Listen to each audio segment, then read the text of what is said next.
Et salut! Pour cette vidéo, on va un peu changer de format. On va analyser et voir ce qu'on peut apprendre sur le monde à l'envers et le démon Gorgon de la saison 1 de Stranger Things.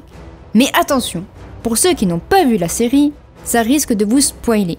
Donc je vous conseille de la regarder avant, mais pour ceux qui s'en foutent, et ceux bien sûr qui l'ont déjà vu, je vous dis bon visionnage.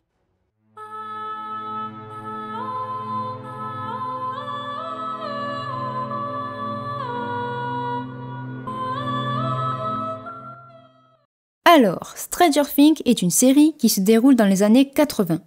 Au début de la série, on est le 6 novembre 1983, dans la ville d'Hawkins, dans l'Indiana, aux États-Unis. On va suivre des enfants, Mike, Justin, Lucas et Will.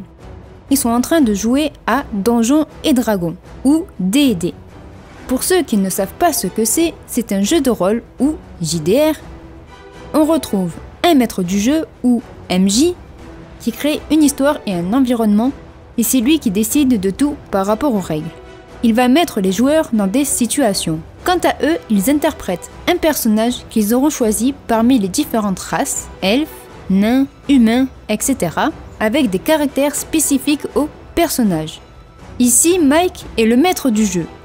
Il établit les règles, il dirige l'histoire, et les trois autres sont les joueurs. Ce qui est intéressant dans ce passage, c'est que Mike a fait intervenir le démon Gorgon. Will a décidé de lui lancer une boule de feu, mais il n'a pas fait assez en tirant le dé et n'a donc pas survécu. Ce détail va être mentionné par le groupe durant la saison en disant que ce n'est pas une coïncidence si Will n'a pas survécu contre le démon Gorgon de Donjons et Dragons et le fait qu'il s'est fait attraper par le démon Gorgon réel. Dans la réalité de la série, le démon Gorgon n'a pas beaucoup de points communs avec celui de D&D, mis à part sa grande résistance et qu'ils soient des tueurs solitaires conduits par leur maître.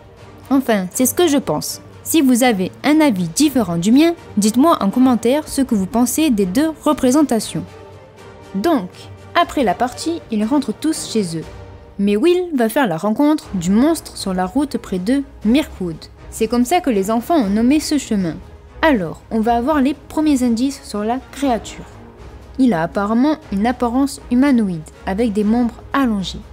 On peut voir qu'il a aussi des facultés télékinésiques, parce qu'il arrive à bouger le verrou de la porte. Will va être enlevé par cette chose. Ils se sont volatilisés. Mais Will a réussi à lui échapper. Il essaie de rentrer en contact avec sa mère par le téléphone. Mais quand on entend le monstre arriver, le téléphone se casse. À ce moment-là, on ne sait toujours pas où il se trouve. Le groupe d'amis recherche leur ami dans la forêt, mais ils vont tomber sur une fille. Elle n'a pas de nom, elle a juste un numéro tatoué sur son bras. Le numéro est 11 et il fait office de nom. Mais Mike va décider de lui donner un vrai prénom et il la renomme Elf. Donc Elf ou 11 était un cobaye dans le laboratoire d'Hawkins. Elle a des pouvoirs télékinésiques, mais à chaque fois qu'elle les utilise, elle saigne du nez. Et elle se cachera chez Mike. Bon, on sait que ce fameux laboratoire n'est pas net, et qu'ils ont des trucs à cacher, comme les tests qu'ils faisaient sur 11, dont le but était d'espionner les Russes. C'est le docteur Bryner qui dirige le site. Il l'obligeait à faire des trucs qu'elle ne voulait pas, et quand elle désobéissait, il l'enfermait dans une petite pièce. Mais un jour, elle a réussi à s'enfuir. Et depuis ce jour-là, ils vont tout faire pour la retrouver. Mais eux aussi, ils enquêtent sur la disparition de Will. Pas pour le retrouver parce qu'ils savent ce qui lui est arrivé, mais pour en savoir plus sur le démon Gorgon. Ils sont allés enquêter sur le terrain des Byers, qui est le nom de famille de Will, mais on peut voir qu'ils ont trouvé un truc qui a l'air gluant dans l'abri de jardin. Bon, on ne sait toujours pas où il se trouve, mais Elf va donner un indice précieux, avec le plateau de D&D. Elle va le retourner pour indiquer le monde à l'envers, et met le pion de Will dessus, en précisant qu'il se cache, puis elle montre le pion du démon Gorgon, pour dire qu'il essaie de lui échapper. Pendant ce temps, Will essaie encore de communiquer avec sa mère, mais à chaque fois que le démon Gorgon approche, le téléphone crame. Mais il va trouver un autre moyen de communiquer, par l'énergie de la lumière et la musique. On sait qu'il ne peut pas communiquer directement et qu'il joue avec l'électricité, car l'endroit où il se trouve affecte le champ électromagnétique du monde normal. Mais le monstre va essayer de venir dans le monde réel.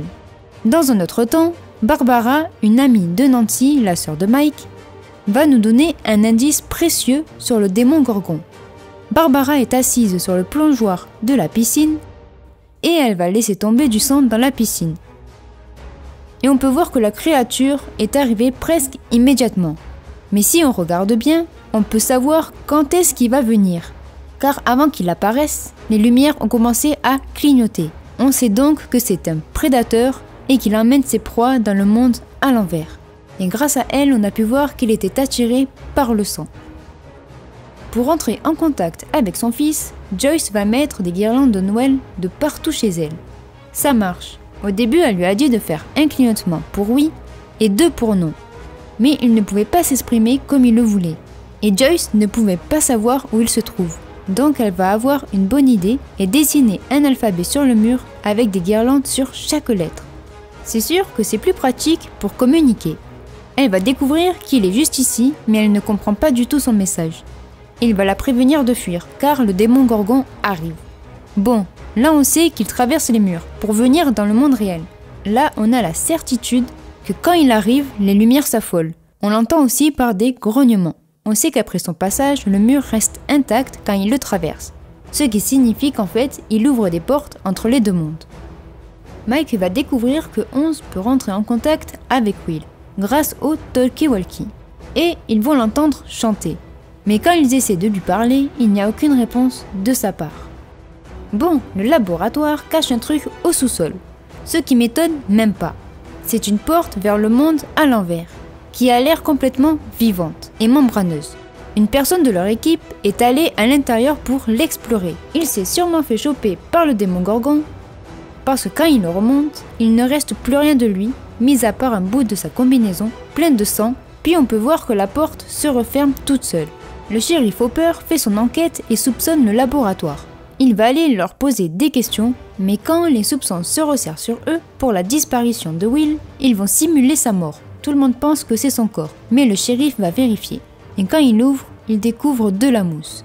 Le laboratoire pense avoir éloigné les soupçons, mais ça les rend encore plus coupables. 11 va utiliser ses pouvoirs pour entrer en contact avec Will. Ils vont l'entendre ainsi que sa mère, car il y a une porte qui s'est ouverte dans le mur. Il tape le mur et appelle sa mère, mais la créature va bientôt arriver. Mais avant qu'elle arrive, sa mère essaie de savoir comment aller le récupérer. Le monstre se rapproche de plus en plus et elle lui dit de fuir. Le démon Gorgon a tout fait sauter, et la porte entre les deux mondes a disparu. Mais Nancy et Jonathan, qui est le frère de Will, font aussi leur enquête de leur côté, pour retrouver Will et Barbara, et ils vont découvrir un indice dans une photo prise par Jonathan, et découvrir que le monstre existe réellement. Le shérif va donc rentrer dans le laboratoire et descendre au sous-sol où il découvre le portail. Mais il se fait attraper et droguer. Il se réveille chez lui et va décider de tout fouiller pour essayer de découvrir un micro. Et il a raison. Et il découvre qu'un micro a bien été caché chez lui et qu'il est surveillé. Nancy et Jonathan ont découvert que le démon Gorgon a un périmètre d'environ 2 km entre chaque apparition. Ils vont donc décider d'aller voir les endroits où il est apparu. Pendant ce temps, les garçons vont demander à leur professeur de leur expliquer une théorie sur les autres dimensions et comment s'y rendre. Il leur explique avec une métaphore, celle d'un acrobate sur une corde qui peut juste avancer ou reculer dans notre dimension, et d'une puce qui, elle, peut aussi, comme l'acrobate, avancer et reculer, mais aussi aller sous la corde, qui correspond au monde à l'envers. Et que si l'acrobate veut aller sous la corde, il lui faut une énorme quantité d'énergie pour ouvrir une distorsion dans l'espace-temps et ouvrir un portail entre les deux dimensions. Jonathan et Nancy sont allés dans la forêt à la recherche du démon Gorgon. Quand ils trouvent une biche blessée, ils veulent mettre un terme à sa souffrance, mais le monstre l'a attrapé et emmené dans son monde, par un portail qu'il a créé.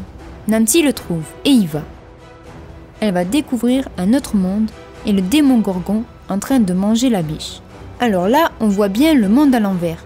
C'est un monde comme le nôtre, sauf qu'il est sombre avec aucune vie, mis à part les démons Gorgons. Des particules flottent dans l'air. Alors, le démon Gorgon ne sait pas qu'elle est là jusqu'à ce qu'elle fasse du bruit.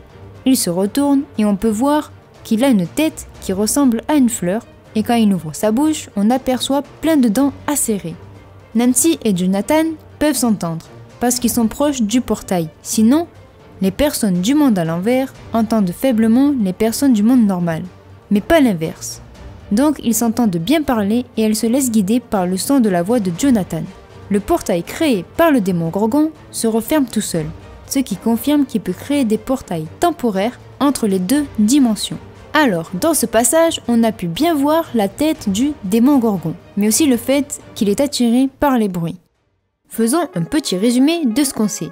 On sait que le démon Gorgon est un prédateur solitaire qui chasse les personnes et les animaux du monde réel pour les emmener dans le monde à l'envers, et qu'il peut voyager entre les deux dimensions par des portails temporaires. Il a aussi une apparence humanoïde avec des membres allongés avec des griffes. Sa tête ressemble à une fleur avec des dents acérées. Et quand il passe d'un monde à l'autre, les lumières clignotent et on peut l'entendre grogner. Il a aussi des facultés télékinésiques et il est attiré par le son et sensible au bruit. Mais pour le monde à l'envers, on sait juste que c'est une autre dimension de notre monde sans vie. Des particules flottent dans l'air et c'est là que vit le démon Gorgon. Les personnes qui sont dans ce monde peuvent affecter le champ électromagnétique du monde normal. Ils peuvent aussi s'entendre parler quand ils sont pas loin d'un portail. Mais pour la suite, on va apprendre un peu plus de choses sur le monde à l'envers.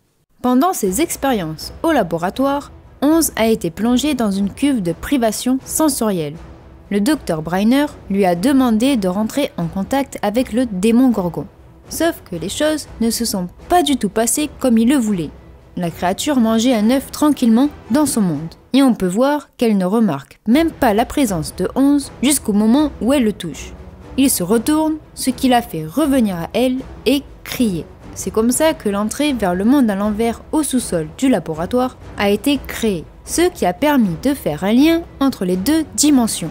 Bon, maintenant qu'on a vu comment l'entrée vers le monde à l'envers au laboratoire a été créée, revenons aux enfants, qui expliquent tout ce qu'ils savent à Joyce, Jonathan, Nancy et Hopper. Ils vont essayer de rentrer en contact avec Will et Barbara par l'intermédiaire de 11. Ils vont donc construire un réservoir de privation sensorielle avec une piscine, des litres de sel et des lunettes avec du scotch pour qu'elle ne voit rien. Ils pourront entendre tout ce qu'elle entendra grâce au talkie-walkie. Elle va réussir à les trouver tous les deux. La première qu'elle trouve est Barbara morte. Puis elle va trouver Will très affaibli dans son château Byers. C'est son repère dans le monde réel. Mais Will va se faire attraper par le démon Gorgon. Hopper et Joyce ont décidé d'aller chercher Will dans le monde à l'envers par le portail du laboratoire, mais ils se sont fait choper. Hopper veut passer un marché avec eux. Il les laisse aller retrouver Will, il leur dit où se trouve 11 et il ne révèle rien de ce qui se passe dans ce laboratoire. Bien sûr, le laboratoire accepte, pensant qu'ils n'arriveront jamais à le retrouver. Un de l'équipe de recherche leur dit que l'air est toxique pour l'homme s'il y a une exposition prolongée. C'est la raison pour laquelle ils doivent mettre des combinaisons. Ils entrent dans le monde à l'envers. Ils arrivent dans la maison des Byers. Et là, on peut voir que les lumières du monde normal s'allument au fur et à mesure qu'ils avancent. C'est encore une preuve que ça affecte le champ électromagnétique du monde normal. Ils ont retrouvé Will qui a un monstre dans sa bouche. On dirait bien qu'ils ont besoin d'hôtes pour leurs larves.